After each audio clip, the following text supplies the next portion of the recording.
Ports in the provincial capital of Quy Nhơn have been packed with fishing vessels since early May, but all must now register instead of entering and deporting freely.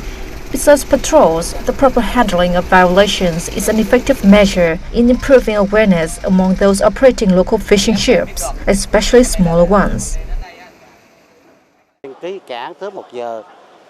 We need to register with port management an hour before arriving or leaving.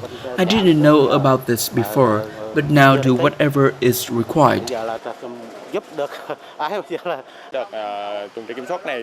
At this moment, we are focusing on raising awareness about following legal regulations on fishing exploitation and protection.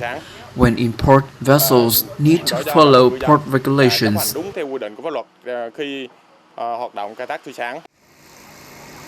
The 4 working groups have worked hard since April to ensure order and safety at Quy Nhơn Fishing Port.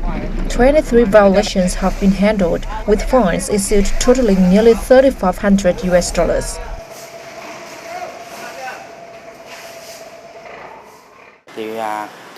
We have recorded sound initial results.